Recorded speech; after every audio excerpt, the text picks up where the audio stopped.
오늘 성경 말씀 신약 성경 고린도후서 7장입니다. 신약 성경 고린도후서 7장입니다.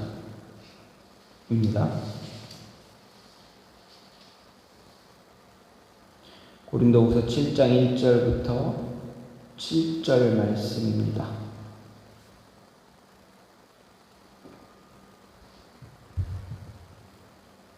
그런즉 사랑하는 자들아, 이 약속을 가진 우리는 하나님을 두려워하는 가운데서 거룩함을 온전히 이루어 육과 영의 온갖 더러운 것에서 자신을 깨끗하게 하자. 마음으로 우리를 영접하라. 우리는 아무에게도 불의를 행하지 않고 아무에게도 해롭게 하지 않고 아무에게서도 속여 빼앗은 일이 없노라. 내가 이 말을 하는 것은 너희를 정죄하려고 하는 것이 아니라 내가 이전에 말하였거니와 너희가 우리 마음에 있어 함께 죽고 함께 살게 하고자 함이라. 나는 너희를 향하여 담대한 것도 많고 너희를 위하여 자랑하는 것도 많으니 내가 우리의 모든 환난 가운데서도 위로가 가득하고 기쁨이 넘치는도다. 우리가 마게도냐에 이르렀을 때에도 우리 육체가 편하지 못하였고 사방으로 환난을 당하여 밖으로는 다투며 안으로는 두려움이었노라. 그러나 낙심한 자들을 위로하시는 하나님이 디도가 오므로 우리를 위로하셨으니 그가 온 것뿐 아니요 오직 그가 너희에게서 받은 그 위로로 위로하고 너희의 사모함과 애통함과 나를 위하여 열심 있는 것을 우리에게 보고함으로 나를 더욱 기쁘게 하였느니라. 아멘. 오늘 말씀 고린도후서 7장 1절부터 7절 말씀입니다. 제가 지지난주에 단기 선교를 다녀왔습니다. 7월 18일부터 23일까지 다녀왔는데 그리고 지난주에 말씀을 준비할 때 좀 많이 어려워서 자세하게 말씀을 좀 드리지는 못했습니다. 단기 선교, 국내 단기 선교 다녀온 지역이 두 장소입니다.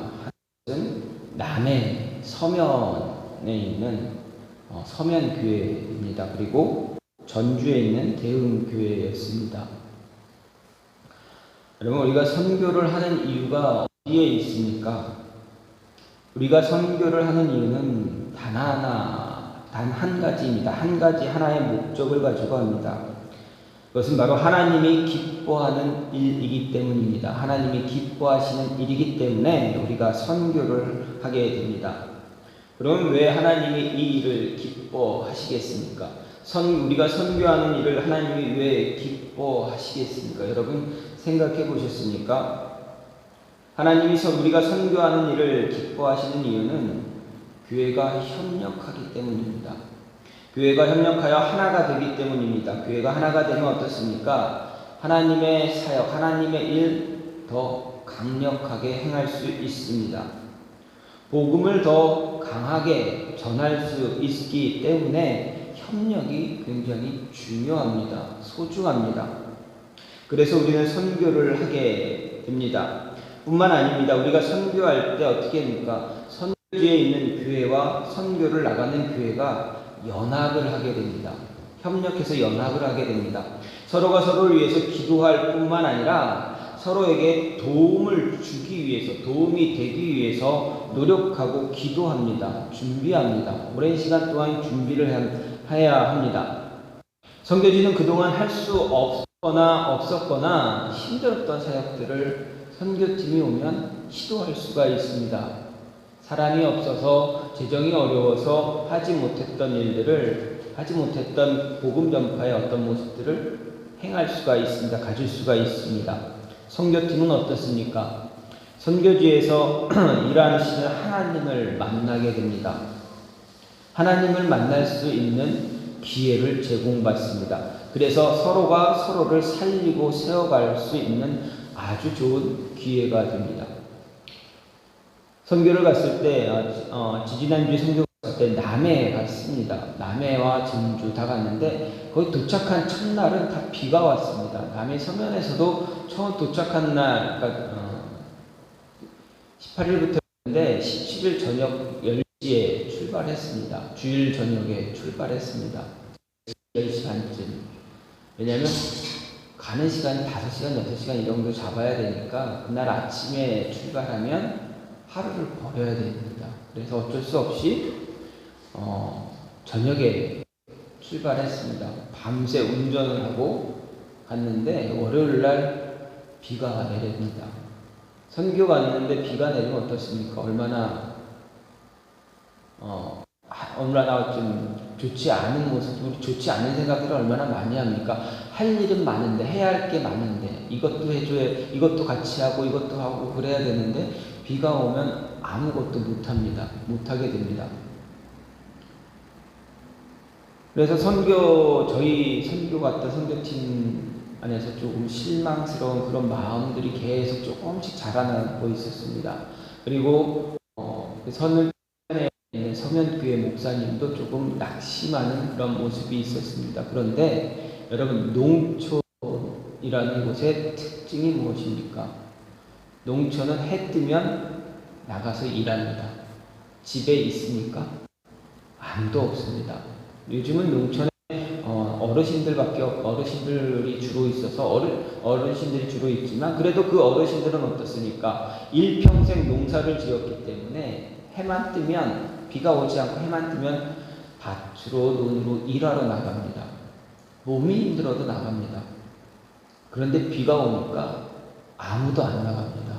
비가 추적추적 이슬비가 내리니까 아무도 안 나갑니다. 다 집에 계십니다. 전도 물품을 들고 일일이 가가호 방문했더니 다 계십니다. 그러니까 서면교회 목사님이 정말 기뻐하셨습니다. 다 전도할 수 있었고 예수님 전할 수 있었고 또 마을에 간에 모여서 음식도 나눠드릴 수 있었고 준비해간 선물도 나눠드릴 수 있는 그런 모습, 그런 기회가 가졌습니다. 우리 처음 비 때문에 이거 어떻게 과연 모일까? 사람들이 모일까라고 생각을 했는데 그 비 때문에 거기 계신 한 100가구 정도였는데 한 반 이상의 어르신들이 모였다라는 이야기, 모이게 됐습니다. 생각하지 못했던 은혜가, 하나님이 예비하신 은혜가 그곳에 있고 또 그곳의 교회 목사님은 은혜를 또한 누리고 하나님이 역사하시는 것들 보고 본인이 하고 싶었던 사역을 할 수 있게 되었고, 우리는 선교팀은 어떻습니까? 하나님은 이러한 일기 가운데서도 역사하고 계시는구나. 또 살아계신 하나님이 일하시는 것을 보고 느끼고 돌아오는 그런 모습을 가졌습니다. 그런 모습이 서면에서도, 남해 서면에서도 또 전주에서도 같이 있었습니다. 계속 그런 모습들이 있었어요. 그런 것을 보면서 선교팀은 선교지에서 일하시는 하나님을 보게 됩니다. 오래전에 7년인가 10년 정도, 10년 전인가 들었던 찬양의 노래가 있습니다. 난 이렇게 많이 받았는데 라는 찬양입니다. CCM 가수 유은성 씨가 부른 찬양인데 그 찬양의 가사가 이렇습니다. 참 은혜를 많이 줍니다. 찬양을 듣다 보면 그 찬양을 듣게 되면 은혜가 참 많이 됩니다. 가사가 이렇습니다. 난 주러 왔을 뿐인데 오히려 내가 갖고 갑니다. 눈물 닦아주러 왔을 뿐인데 내 눈물만 흘리고 갑니다. 씻어주러 왔을 뿐인데 오히려 내가 씻겨졌습니다. 전하러 왔는데 이미 이곳에 계신 예수를 보고 갑니다. 고쳐주러 왔을 뿐인데 오히려 내가 치유되어 갑니다. 꿈을 가지고 와 꿈을 보고 돌아갑니다. 더 큰 사랑을 받고 돌아갑니다. 난 이렇게 많이 받았는데 다만 다함으로 주님을 사랑하지 못했죠. 사랑하러 왔는데 죽은 영혼 살리러 와 내가 살아서 갑니다. 난 이렇게 많이 받았는데 더 주를 사랑하지 못함이 미안합니다. 여러분 많이 받으셨죠? 하나님께 많이 받으셨는 줄 압니다. 저도 너무 많이 받았습니다.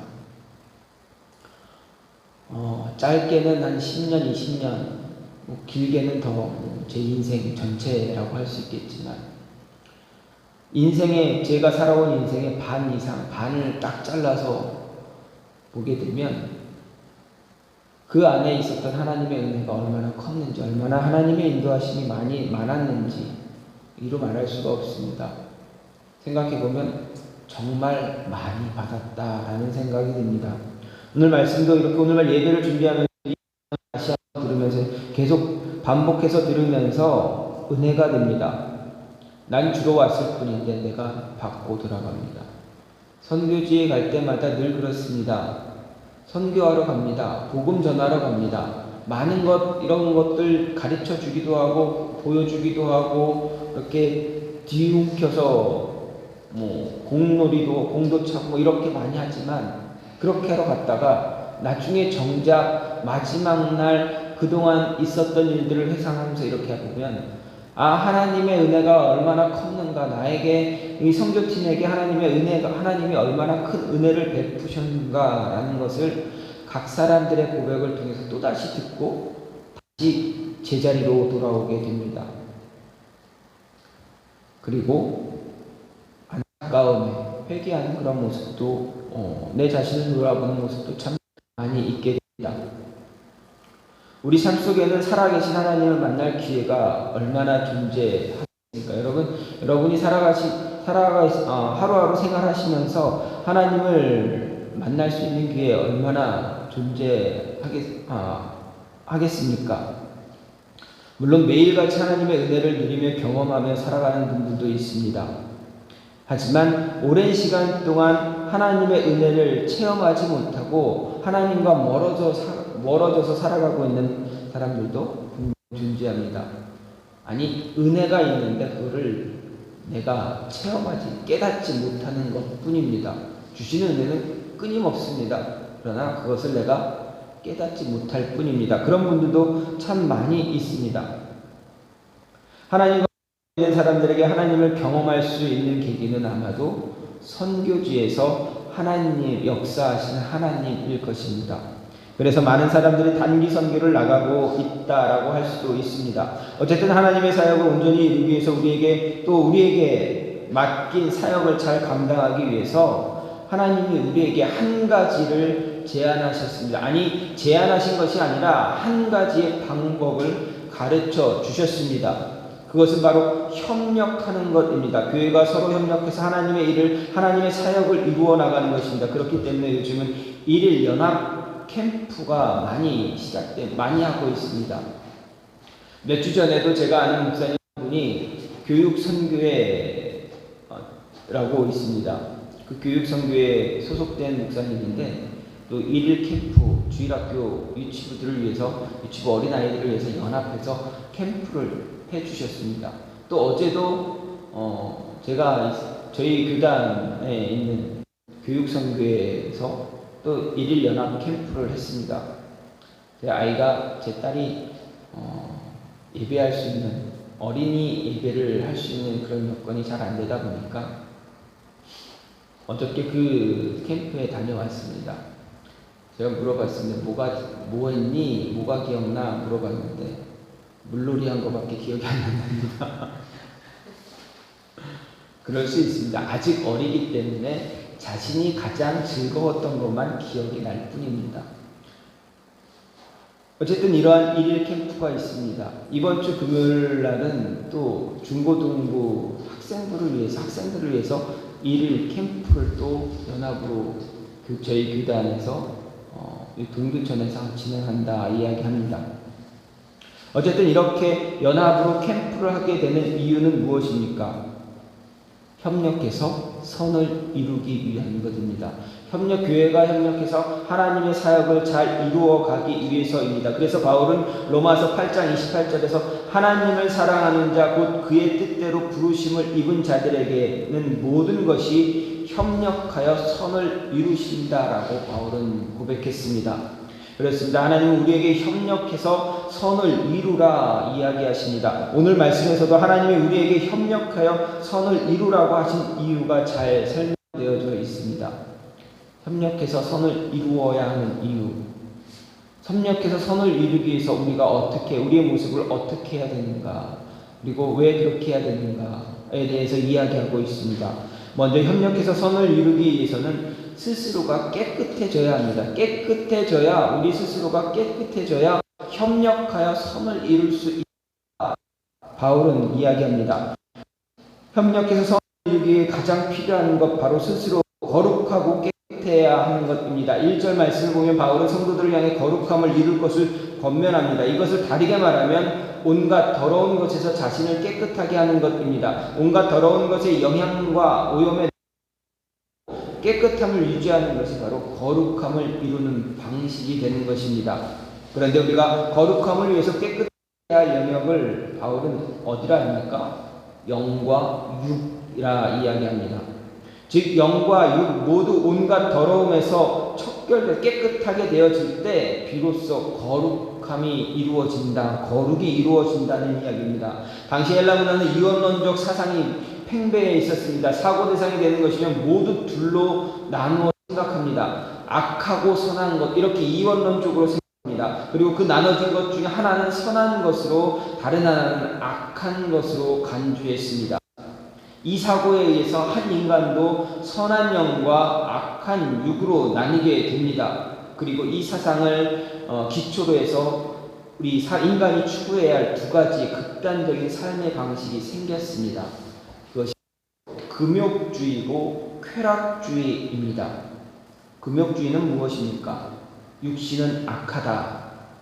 악한 육신이 선한 영을 오염시키지 않도록 육체적인 즐거움을 최대로 없애야 한다, 제거해야 한다라는 그런 주의입니다. 쾌락주의는 무엇입니까?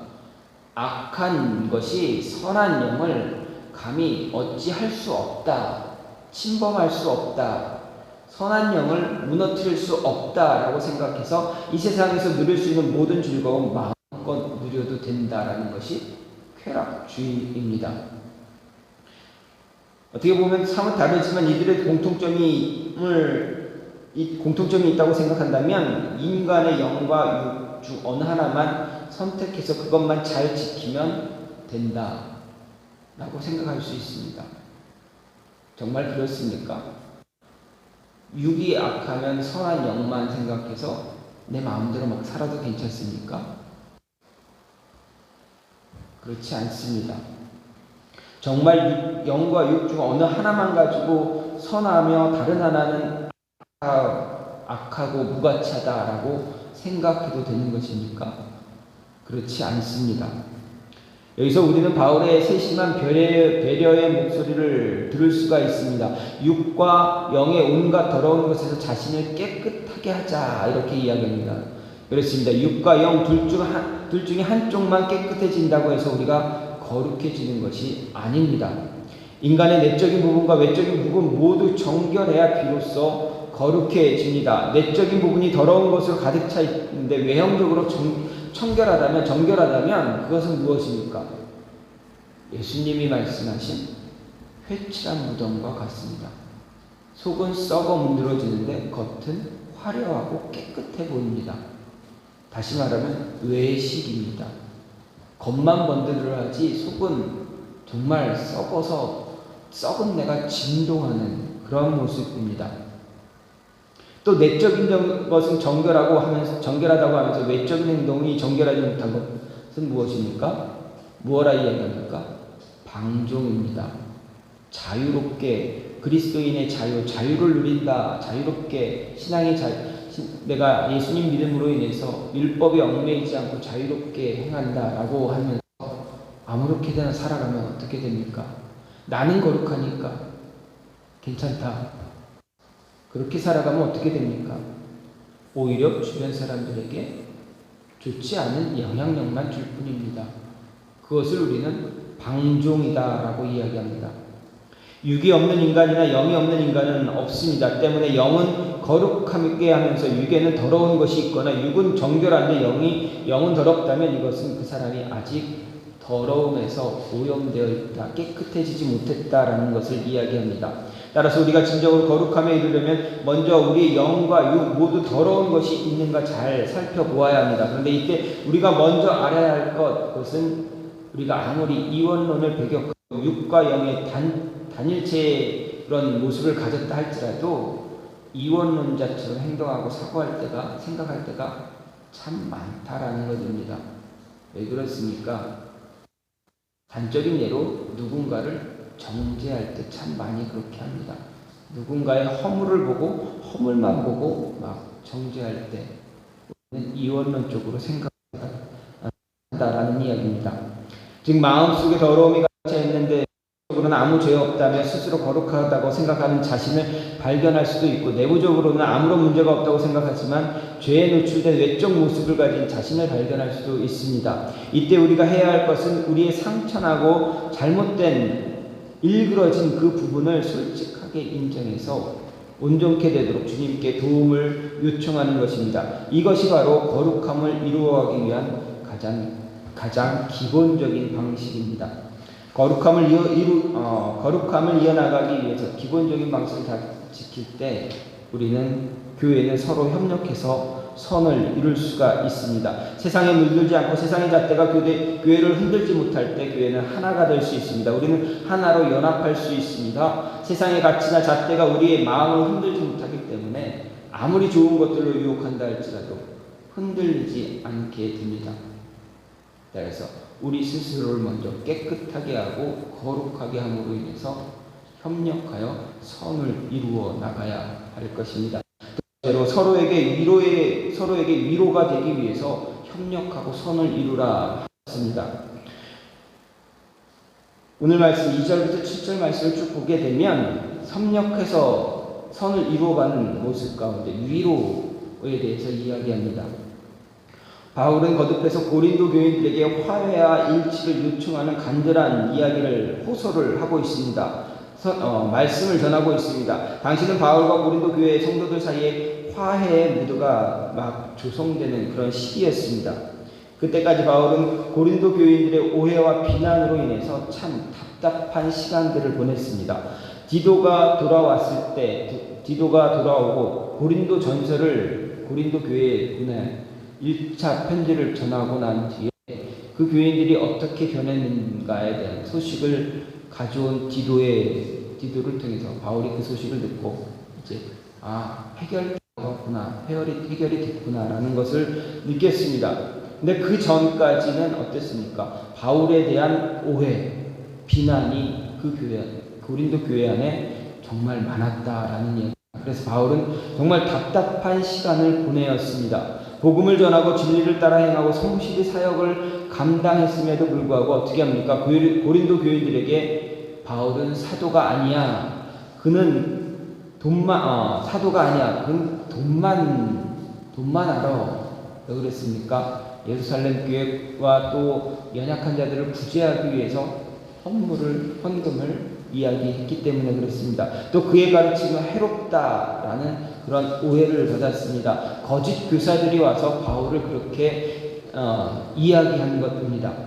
최선을 다해 가르쳤지만 돌아오는 것은 무엇입니까? 비난뿐이었습니다. 그것도 수긍할 수 없는 거짓된 오해입니다. 그런 비난이었습니다. 얼마나 억울합니까? 답답해지는 것은 물론이거니와 속에서 어떻게 보면 열나고 가슴 떨리는 그런 일입니다. 여러분, 억울한 일 당하면 여러분의 가슴은 어떻습니까? 얼마나 쿵쾅쿵쾅 뜁니까? 여러분 가슴 안에 있는, 여러분 마음 안에 있는 그 열이 얼마나 올라옵니까? 그래서 막 올라오고 솟구쳐 불다 보니 얼굴이 울그락불그락 되어지지 않습니까?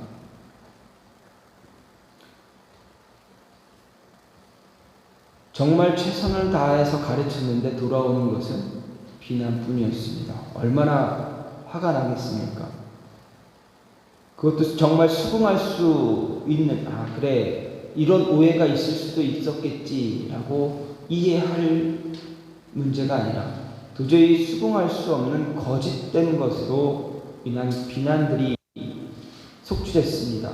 얼마나 억울합니까? 답답해지는 건 물론이건 속에서 열이 납니다. 가슴이 떨립니다. 이런 상황에서 바울은 고린도 교인들에게 오늘 말씀을 기록한 것입니다. 그런데 배신감마저 들게 한 고린도 교인들을 향해 바울의 태도는 일반적인 우리의 모습과는 좀 다릅니다. 가장 특징적인 면을 찾아본다면 감정적인 반응 그가 행하지 않는다라는 이야기입니다.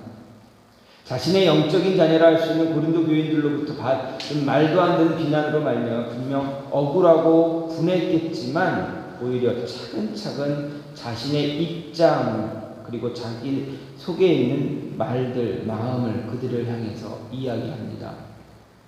여러분, 쉽습니까? 어렵습니다. 비난받고 처해 있고 사람들이 나를 향해서 질타하고 손가락질을 막 하고 받고 있을 때 감정이 올라오지 않고 그것을 잘 누르고 조목조목 하나씩 하나씩 이야기한다는 것은 쉬운 일이 아닙니다. 속된 말로 그 안에 내공이 차 있지 않으면 불가능한 것입니다. 그보다 더 큰 일들을 수도 없이 경험했어야 가능한 모습입니다. 아니 그것을 경험해도 솔직히 그렇게 하기는 힘듭니다. 저나 여러분 안에 하나님 성령이 역사하지 않으면 그 마음 추스르기가 어렵습니다. 여기서 또다시 우리 마음을, 우리의 시선을 끄는 바울의 모습이 있습니다. 3절 말씀입니다. 바울이 무엇을 합니까? 3절에서 함께 죽고 함께 살게 하고자 합니다 라고 이야기합니다. 무슨 말입니까? 고린도 교인들에게 어디 한번 해봐라. 너희가 나를 공격하면 나도 너희를 공격할 거야. 당해봐라 하고 우격다짐으로 엄포를 놓는 것이 아니라 너희들이 아무리 나를 상하게 하고 억울하게 만들어도 나는 너희들 없이는 못 살겠다라고 고백하는 것이 바로 바울입니다. 끝까지 너희를 놓지 않겠다고 이야기하는 것이 바울입니다. 상처를 받고 억울하지만 너희만은 절대 포기할 수 없다고 이야기하는 것이 바로 바울입니다. 부모가 자녀를 놓지 못하는 마음, 그 마음이 바울의 마음입니다. 하나님이 우리를 버리지 못하시는 그 마음이 바울이 가진 마음이다라는 것입니다. 즉 바울에게는 고린도 교인들을 향한 넘치는 사랑의 마음이 있었던 것입니다. 이와 더불어 본문에서 우리가 엿볼 수 있는 바울의 마음과 태도 몇 가지 더 있습니다. 2절 말씀은 우리가 아무에게도 불의를 하지 않고 아무에게도 해롭게 하지 않고 아무에게도 속여 빼앗은 일이 없다 이야기했습니다. 즉 자신의 진실됨을 애절한 말로 증거합니다. 이는 사랑하는 영혼들 앞에서 다시 서서 마음을 가다듬고 진실된 마음으로 이야기하는 것입니다. 이런 것은 정말 하기 어려운 그러한 모습입니다. 누군가 우리에게 부당한 대우를 하고 거짓된 말로 공격하면 우리는 그 앞에 서서 진실을 알아주지 않는 그들에게 불만, 분노를 표출합니다. 폭발하기 쉽습니다. 진실 해명하기보다는 너희 왜 나한테 왜 그래? 라고 화를 내기 쉽습니다. 그러나 진정으로 사랑한다면 화해와 일치를 꾀하는 것입니다. 협력하는 것입니다. 하나가 되는 것입니다. 무엇보다 진실된 마음으로 자신의 입장을 이야기해서 내 모습을 알려주고 내 입장을 이야기해서 하나가 되는 것입니다. 또 4절에서 고린도 교인들을 향해서 고린도 교인들을 자랑스럽게 생각합니다. 그들로 인해서 어떤 환난 중에서도 위로와 기쁨을 얻는다라고 바울이 고백했습니다. 바울 자신을 억울하게 만들었던 고린도 교인들을 세워주고 높여주고 칭찬해주고 신뢰해주고 있다라는 이야기입니다. 한마디로 그들에게 존중의 마음으로 다가갔습니다. 그들로부터 공격을 받고 비난받았음에도 불구하고 너희가 나에게 있어 무엇보다 중요하다 이렇게 이야기합니다. 상대방을 세워주는 것, 비난받는데 상대방을 세워주는 것 어렵습니다. 제가 어저께 저녁을 먹고 난 뒤에 아내랑 이야기하면서 그냥 저희 가정에 저희에게 닥친 일은 아닙니다. 다른 분들에 관한 이야기입니다. 그 얘기를 그것을 딱 보고 막 화가 나는 그런 모습을 보여줍니다. 왜 저렇게 일하기 그렇게 하는지 모르겠고 막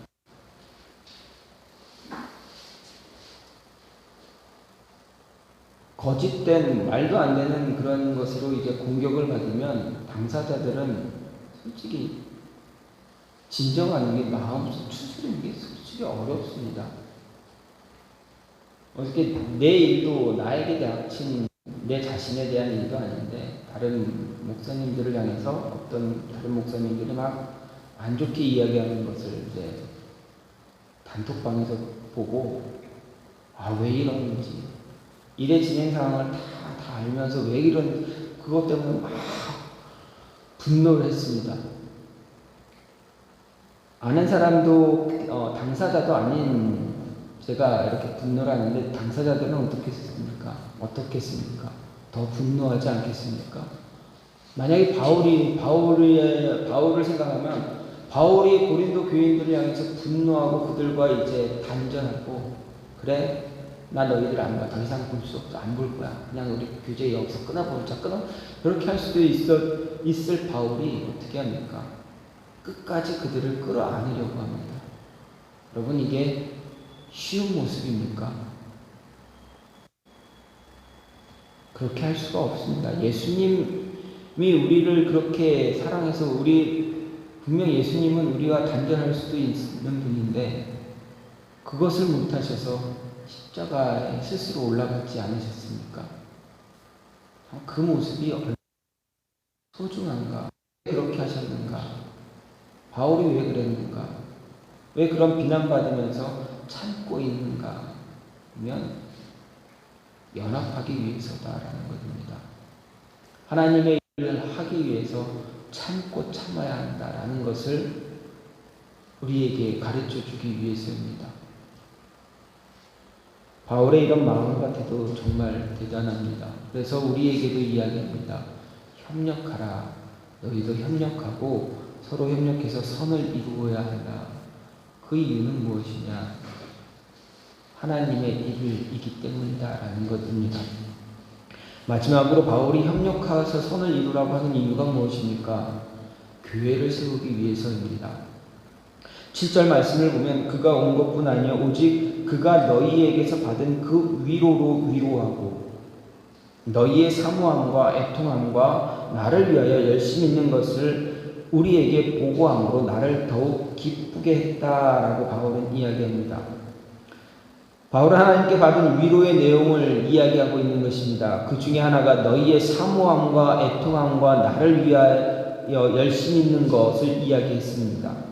이것은 디도가 고린도 성도들에게 전해준 바울의 눈물의 편지로 인해 일어난 고린도 교인들의 반응이었습니다. 그런데 여기서 사역자로서 그리스도인으로서 우리가 가져야 할 바른 태도, 그 바른 태도에 대한 심도 깊은 메시지가 담겨 있다는 이야기입니다. 고린도 교인들로 하여금 자신들의 잘못된 것을 회개하며 하나님께 바로 설 수 있게 한 직접적인 계기가 되는 것은 무엇입니까? 즉 교회 설립자인 바울이 그들을 바로 세우기 위해서 디도를 보낸 노력이 있었습니다. 진심 어린 마음으로 쓴 편지가 있었습니다. 그들은 하나님 앞에서 좀 더 바른 모습으로 성장할 수 있었던 것입니다. 그런데 바울은 자신의 노력과 수고로 이루어진 고린도 교인들의 변화를 자신이 주도한 장본인이라고 주장하고 있지 않다라는 것입니다. 오늘 이 말씀을 보면 고린도 교인들의 변화가 하나님께서 주신 위로의 내용이다라고 이야기합니다. 비천한 자들을 위로하시는 하나님이다라는 이야기입니다. 자신이 편지를 보냈기에 그들이 변화된 것이 아니라 하나님께서 그들을 변화시킴으로 인해서 바울 자신에게 위로를 주셨다라는 것입니다. 고린도 교인들이 변한 것 때문에 내가 위로받았다라는 것입니다. 바울이 그 억울한 것이 그 마음속에 억울한 것이 다 해소되었으면 어떻게 됩니까? 바울은 역시 복음은 살아있고 하나님이 역사하기 때문에 나는 또다시 교회를 세우러 간다라고 할 수 있습니다. 고린도 교회를 다시 세웠을 뿐만 아니라 무너져가는 그 안에서 썩어 문드러져가는 그 고린도 교회를 다시 깨끗하게 했을 뿐만 아니라 자신도 이제 또다시 또 다른 곳에서 또 다른 선교지에서 하나님의 교회를 세울 수 있는 그러한 영적인 충전을 받게 된 것입니다. 위로는 서로가 서로를 위로하게 되면 교회가 교회를 위로하면 어떤 일이 세워집니까? 교회가 세워집니다. 흔들리던 교회, 쓰러져가는 교회가 다시 일어나게 됩니다. 여러분 생각해 보십시오. 정말 영적으로 많이 어려움을 당하고 있습니다. 영적으로 억눌리고 있습니다. 어떻게 할 수가 없습니다. 혼자 있는 시간이 오래 있는 시간이 혼자 지내는 시간이 오래다 보면 영적인 눌림 때문에 극단적인 선택에 대한 생각도 자꾸 왔다 갔다 하는 사람들이 참 많이 있습니다. 그런데 그들에게 진심으로 다가가서 위로하면서 대화하고 상담하면서 이야기하고 그들의 마음이 열릴 수 있도록 해주면 어떻게 됩니까? 그들의 마음이 열리게 되면 어떻게 됩니까? 좋지 않게 생각했던 그 모습을, 자신의 모습을 돌이켜서 변화가 돼서 바르게 세워집니다. 한 영혼이 죽어가는 영혼이 살아나게 됩니다. 죽어가는 교회가 다시 살아나는 것입니다. 도움을 주었던 한 영혼, 상담 이야기를 들어주고 대화했던 그 영혼 어떻게 됩니까? 변화된 영혼을 보면서 나도 하나님이 나도 이렇게 고치셨지, 나도 이렇게 고치실 거야, 내가 어려운 일을 있으면 나도 이렇게 고쳐가실 거야. 자신도 살아납니다. 도움을 준 교회도 살아납니다. 하나님이 우리로 하여금 선교를 가라 하고 선교를 하라고 하는 이유, 복음을 전하라고 하는 이유, 그 이유는 단 한 가지입니다. 너가 살기 위해서다. 내가 너를 살리기 위해서 너를 선교지로 보내는 거야. 너를 선교하는 곳으로 보내는 거야. 라고 말씀하시는 것입니다. 그렇다면 우리는 어떻게 해야 됩니까? 내가 살기 위해서, 나 자신, 내 영혼을 살리기 위해서 어떻게 해야 됩니까? 서로 협력해야 됩니다. 서로 어려움이 있으면 위로하고 위로받을 수 있어야 합니다. 다독여주고 마음 열 수 있도록 그런 모습 가져야 됩니다. 바울은 고린도 교회를 통해서 그 모습을 이제 경험하게 됐습니다. 쓰러져가는 고린도 교회, 죽어져가는 고린도 교회, 거짓 교사들이 다가와가지고 그들의 영혼들을 다 망가뜨리고 무너뜨리고 서로가 서로를 헐뜯게 되고 분파 당파 나눠지었던 그 바울은 눈물로써 편지를 보냅니다. 교회를 다시 세웠습니다. 그들이 돌아왔습니다. 바울의 이야기를 그렇지, 바울이 이야기한 것은 이거지, 저 사람들이 전한 거라 다른 거지, 돌아가야지. 하나님은 우리 사랑하시. 예수님이 돌아가신 이유, 십자가 지신 이유 바로 나 때문이야, 우리 때문이야, 교회 때문이야. 우리가 살아나야지. 회개하고 돌아왔습니다. 그 소식을 디도가 받고 돌아왔습니다. 그 결과 바울이 위로가 가요. 마음에 있던 상처, 정말 돌이키지 못하고 잘못하면 어떻게 보면 바울도 위축되고 바울도 나락으로 떨어지고 암흑으로 빠질 수 있는 그런 바울이었지만, 그런 모습이었지만 디도의 소식을 듣고 바울은 어땠습니까? 다시 소생됐습니다. 다시 살아났습니다. 예수님이 70명의 제자들을 파송했습니다. 성령을 주시면서 가서 전하라. 이 70명의 제자들이 예수님께 파송받은 이후에 각지로 나가서 복음을 전했습니다. 성령을 전했습니다. 말씀을 전했습니다. 그리고 돌아왔습니다. 무엇라 이야기합니까? 갔더니 이런 일들이 벌어졌습니다. 내가 가서 안수했더니 병든 자가 일어났습니다. 안진뱅이가 일어났습니다. 성령의 역사가 일어났고 우리가 간 모든 곳에서 하나님의 역사가 일어났습니다. 우리가 살았습니다. 우리가 그걸 보았습니다. 예수님이 얼마나 기뻐했습니까? 장차 더 큰 것도 너희들이 볼 수 있을 거야. 이렇게 위로해 주십니다. 예수님도 기뻐하셨고 파송받아서 갔다 온 제자들도 기쁨에 차 있어서 넘치는 기쁨들을 나누었다라는 것입니다. 협력해서 선을 이루라고 하는 이유는 서로 살아가기 위해서, 함께 죽고 함께 살기 위해서다라는 것입니다. 즉 교회를 바르게 세우기 위해서입니다. 교회라는 이름으로 저와 여러분 한 사람 한 사람을 하나님께서 부르셨습니다. 이유는 살리기 위해서입니다. 그렇기 때문에 저와 여러분, 교회와 교회가, 성도와 성도가 협력해서 선을 이루어야 합니다. 협력해서 선을 이루어서 하나님이 여러분 개인에게 주신 비전들, 저에게 주신 비전들, 그리고 우리 공동체를 향해서, 교회라는 공동체로 향해서 주신 비전들 잘 이루어가는, 그래서 하나님의 역사가 교회를 통해서 나타나는, 그래서 우리가 하나님, 우리가 또 이것을 보았습니다, 살려주시면 감사합니다 라는 그러한 고백이 있을 수 있는 저와 여러분이 되기를, 그러한 남은 2022년도 하반기의 모습을 우리가 경험할 수 있는, 기적을 경험할 수 있는, 하나님의 인도하심을 경험할 수 있는 그런 모습이 있기를 간절히 소망합니다. 이 시간 같이 기도하기 원하는데, 하나님, 우리 한 사람 한 사람이 협력해서 연합해서 선을 이루어 하나님의 일을 감당할 수 있게 해달라고, 그러기 위해서 우리 개개인이 거룩함으로 깨끗해질 수 있게 해달라고, 그리고 서로가 위로가 될 수 있게 해달라고, 위로해주며 함께 살아갈 수 있는 모습 갖게 해달라고, 그리고 교회를 바르게 세울 수 있는 모습 갖게 해달라고 이 시간 같이 기도하는 시간 갖겠습니다.